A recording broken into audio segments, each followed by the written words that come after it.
All right, let's just jump right in. For a long, long time, we thought we had the universe pretty much figured out.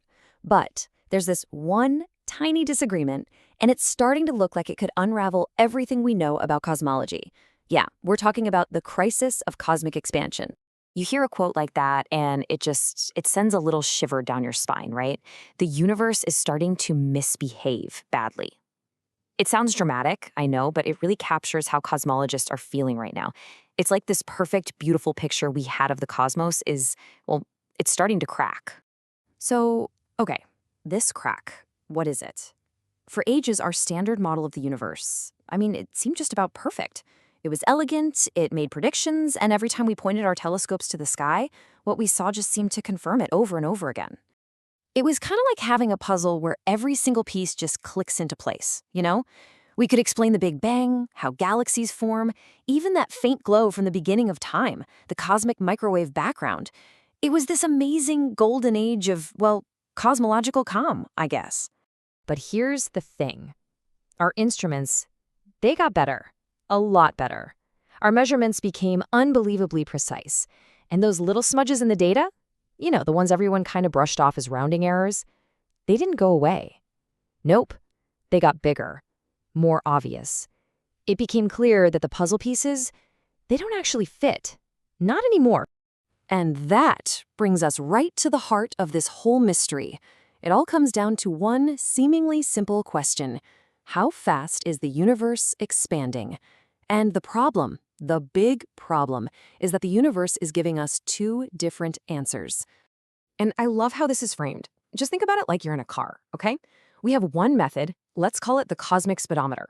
It looks at the physics of the early universe, that echo from the Big Bang, and it calculates how fast we should be expanding right now. That gives us a speed of about 67. Then you have another method, let's call it our cosmic GPS. This one looks at stuff happening today.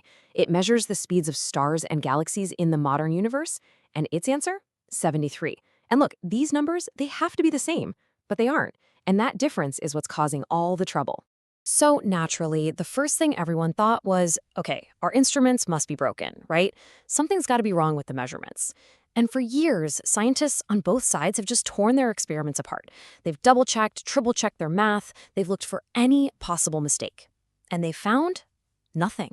Both measurements seem absolutely rock solid. So what are the chances this is just, a fluke, a random statistical blip? Well, right now, the odds of that are less than 1 in a million. That's just staggering. At this point, we have to accept that this isn't an error. This is real. The universe is trying to tell us something, and we really need to start listening. And you gotta understand, this isn't just a bunch of scientists arguing over a number. This little disagreement, it strikes at the very foundation of how we understand the entire cosmos. So what is really at stake here? Well, it's this huge idea called the cosmological principle, and it's basically the bedrock assumption of all of modern cosmology. It's the idea that the laws of physics are the same everywhere, and that if you zoom out far enough, the universe is basically uniform. It means our little corner of the cosmos isn't special. And that's what lets us take what we see from Earth and say, okay, this applies to the whole universe. And this quote just nails the danger perfectly. If that principle is wrong, we're like ants trying to guess the flavor of a cake while sitting on its only cherry. Think about that. If the universe isn't uniform, if the expansion rate is different way over there than it is right here, then everything we see could just be local weirdness. We might be sitting on the one special spot, totally clueless about what the rest of the cake is even like. But the good news here is that science has been in this exact spot before. This isn't the first time we've hit a wall like this. And history actually gives us a kind of a roadmap for how these cosmic whodunits tend to play out. It really comes down to two possible paths. So let's look at two classic cases that show us how this could go.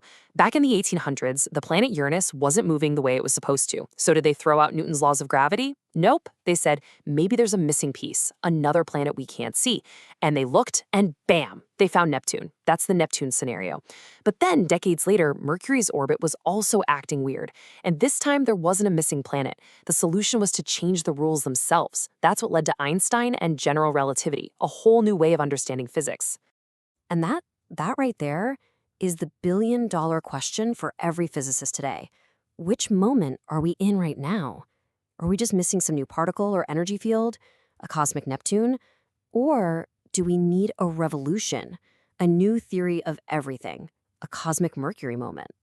Now, I know all this might sound kind of scary, maybe a little stressful, but honestly, this kind of uncertainty is what makes science so exciting. Because a crisis in science doesn't mean something's broken. It actually means the complete opposite. Think about it. When our very best theories are pushed to their breaking point, that's when we learn something profound. A crisis like this means the whole machine of science is working exactly as it should. It means we're on the verge of a deeper truth. The universe itself is basically screaming at us, saying, hey, your story, it's incomplete. So yeah, the debates right now are fierce, and nobody knows the answer, but one thing is absolutely for sure. We are standing on the edge of a potential revolution in how we see, well, everything. Whatever the answer turns out to be, the cosmos is about to get a whole lot weirder and a whole lot more interesting. Which leaves us right back here with this one final thought. Are we about to find a new, hidden ingredient in our cosmic recipe? Or are we about to discover that we need to rewrite the entire recipe book from scratch? The hunt is on, and whatever we find, it's going to change everything.